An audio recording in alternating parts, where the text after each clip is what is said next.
কিসের বাড়ি রক্ষা করতে গেছে? বাড়ি ভাঙতে গেছে, যাতা দিছে, এটা তো হবেই।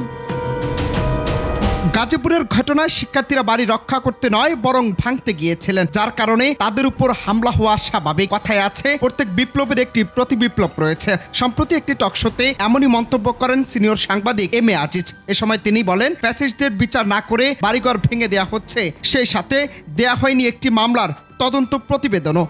কিসের বাড়ি রক্ষা করতে গেছে? বাড়ি ভাঙতে গেছে, যাতা দিছে, এটা তো হবেই। বলে না বিপ্লব প্রতি বিপ্লব থাকে। সারা বাংলাদেশে সব আওয়ামী লীগের নেতাদের বাড়ি ভেঙে ফেলাইতেছেন। আমার কথা হচ্ছে ফ্যাসিস্ট আমিও নাই, কিন্তু আপনি তাদের বিচার করলেন না কেন? 6 মাস ক্ষমতায় একটা কেসের চার্জশিট দিতে পারেন নাই।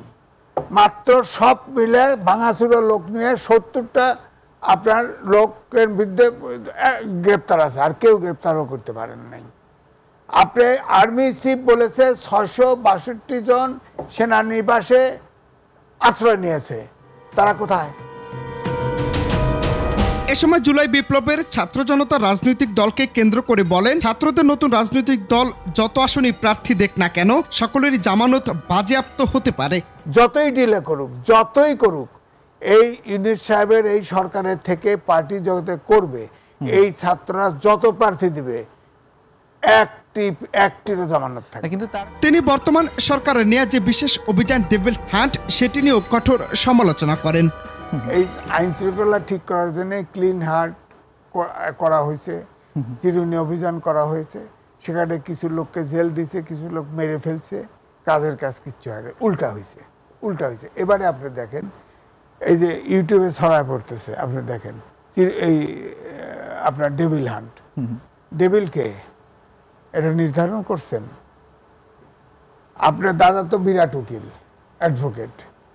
ডেভিল হচ্ছে যে আক্রমণ করে, হ্যাঁ, আর যে আক্রান্ত হয় সে হচ্ছে সাফারার, এই তো? জি, সে তো ডেভিল, সাফারার তো ইয়ে হচ্ছে আপনার এখন এই ইয়ার ডেভিল হান্টে ধরা পড়তেছে, সব ধরে নিতেছে।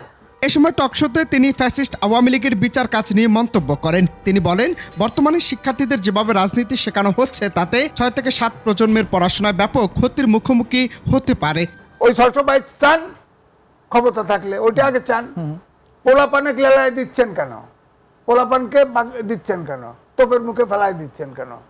এই পোলাপানকে যেভাবে রাজনীতি শিখাচ্ছেন, আপনি বলেন স্কুল থেকে শুরু করে ইউনিভার্সিটির ছাত্ররা এই আন্দোলনের মধ্যে আছে, তারা পড়াশোনা বাদ দিয়ে খালি সরকার রাষ্ট্র ঠিক করতেছে। এই 6-7 বছরের জেনারেশন গ্যাপ বিজ্ঞানের যুগে হবে, কে পূরণ করবে? আমি তো দেখতেছি 6 বছর সার্টিফিকেট বকল দেওয়ার নিয়ে ঘুরবে এরা, এই সার্টিফিকেট কোনো কাজে আসবে না। অটোমেশনের যুগ, যেখানে কম্পিউটার, ডেটা সায়েন্স, আইটি, আইও ইত্যাদি ইত্যাদি রিপ্লেস করতেছে মানুষকে। ছাত্র জনতার গণঅভ্যুত্থানে ক্ষমতাচ্যুত আওয়ামী লীগের শীর্ষ কর্তারা নিরাপত্তা বেষ্টনী ফাঁকি দিয়ে কিভাবে দেশ ছেড়ে পালিয়ে গেলেন, সেটা নিয়েও দুঃখ প্রকাশ করেন তিনি। সেই সাথে বর্তমান অন্তর্বর্তী সরকারের উপদেষ্টাদের নিয়ে মন্তব্য করেন এই সিনিয়র সাংবাদিক। অনন্ত হাসান মাসুদ, বাংলা টিভি, ঢাকা।